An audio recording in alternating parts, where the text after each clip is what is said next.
আসসালামু আলাইকুম এভরিওয়ান, আশা করি অনেক ভালো আছেন। আবারও হাজির হলাম এলিম 6.4 আর 15 ভার্সন থেকে 18 ভার্সন পর্যন্ত ব্যবহার করার জন্য নতুন কিছু এক্সেন ফাইল নিয়ে। এক্সেন ফাইলগুলো দিয়ে কিন্তু আপনি হিউম্যান ফটোগ্রাফি করতে পারবেন। অলরেডি কিন্তু আপনি ফটোগুলো দেখতেই পারতেছেন কতটা প্রিমিয়াম কোয়ালিটির ফটোগুলো কিন্তু আসতেছে। এন্ড এক্সেন ফাইলগুলো কিন্তু আপনি ব্যাক ক্যামেরা এবং ফ্রন্ট ক্যামেরার সাহায্যে কিন্তু হিউম্যান ফটোগ্রাফি করতে পারবেন। একেবারে ডিএসএলআর কোয়ালিটি কিন্তু ফটোগুলো আসবে।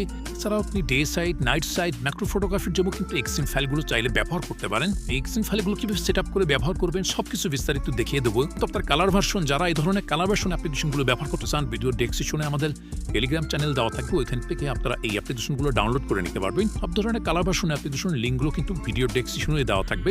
দেখতে পারতেছেন এখানে যে এক্সেন ফাইলগুলো দিতেছি, এই এক্সেন ফাইল দিয়ে কিন্তু আপনি day side, night side, human ফটোগ্রাফির জন্য কিন্তু ব্যবহার করতে পারবেন। চাইলে কিন্তু আপনার ম্যাক্রো ফটোগ্রাফির জন্য কিন্তু এক্সেন ফাইলগুলো ব্যবহার করতে পারেন। খুবই প্রিমিয়াম কোয়ালিটির ফটোগুলো আসবে। অলরেডি কিন্তু আপনার কালারগুলো দেখছেন, নাইট রুমের প্রিসেটের মতো কালারগুলো কিন্তু আসতেছে। আপনি সেলফির জন্য কিন্তু হিউম্যান ফটোগ্রাফি করতে পারবেন পোর্ট্রেট মোডে। একেবারে ডিএসএলআর কোয়ালিটির ফটোগুলো আসবে। তাছাড়াও কিন্তু আপনি ডে সাইডের জন্য, নাইট সাইডের জন্য কিন্তু ব্যবহার করতে পারেন। তবে আপনার রাতের জন্য কিন্তু হিউম্যান ফটোগ্রাফির জন্য এই এক্সেন ফাইলটা একেবারে বেস্ট হবে। আপনারা ব্যবহার করলে কিন্তু বুঝতে পারবেন। এক্সেন ফাইল দিয়ে আমি কিছু ফটোগ্রাফি করেছি, আমি আপনাদের দেখিয়ে দিচ্ছি আসলে এক্সেন ফাইলগুলো কেমন কাজ করতেছে। চ্যানেলে যদি নতুন হয়ে থাকেন অবশ্যই চ্যানেলটি সাবস্ক্রাইব করে দিবেন আর পাশে থাকা বেল আইকনটা প্রেস করে রাখবেন।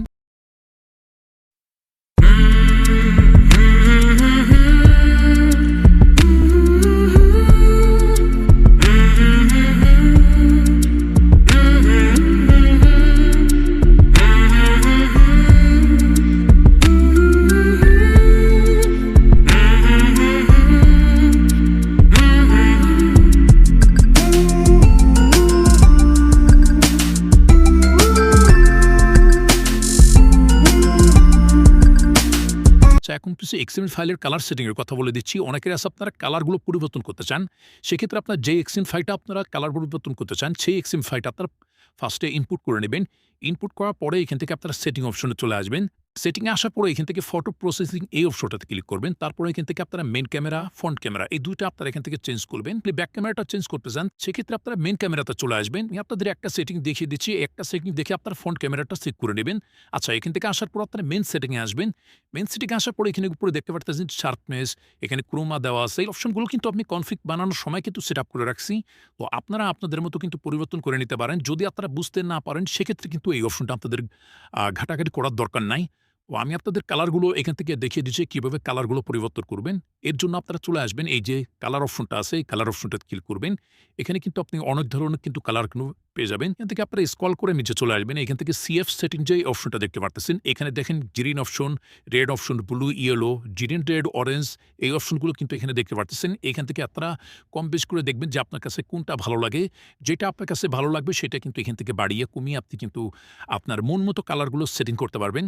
উপরের দিকে কিন্তু আপনার কালারগুলো কিন্তু কমবে, অ্যান্ড নিচের দিকে গেলে কিন্তু আপনি কালারগুলো কিন্তু বাড়বে। এইভাবেই আপনারা মূলত এখান থেকে ব্লু সেটিং, তারপরে গ্রিন সেটিং, এই সেটিংগুলো কিন্তু আপনারা এখান থেকে করে নেবেন। তাহলে আপনার কালার সেটিংগুলো কিন্তু বেড়ে যাবে।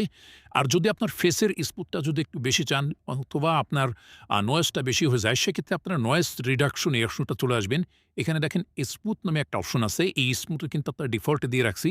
ডিফল্টে আপনার স্মুথটা ভালো কাজ করে। যদি আপনার অতিরিক্ত লাগে সেক্ষেত্রে আপনারা এখান থেকে 3 পয়েন্ট দেখতে পারতেছেন, 3.50 তো করতে পারেন, 4.00 তো রাখতে পারেন। আপনার যেটা ইচ্ছা সেটা থেকে কিন্তু এখান থেকে সেট আপ করে আপনি ফাইলটা সেভ করে নিতে পারেন। এই সেটিংগুলো হয়ে গেলে এখান থেকে আপনারা ব্যাক চলে আসবেন।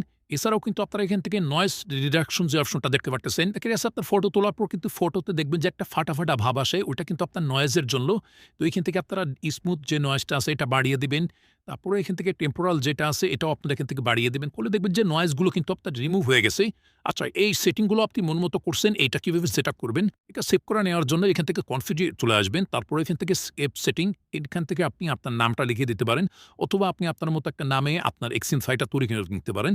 তারপরে এখান থেকে যখনই আপনারা ইয়েস ক্লিক করবেন, এই এক্সএমএল ফাইলটা কিন্তু আপনার এখানে সেভ হয়ে যাবে। আচ্ছা, ক্যামেরাতে আসার পরে এখানে দেখতে পারতেছেন সাইফ এক্সএমএল কিন্তু একটা সেভ হয়ে আছে এক্সএমএল ফাইল। এক্সএমএল ফাইলটাই কিন্তু আমরা মাত্র সেটিং করে সেভ করলাম আপনাদের সামনেই।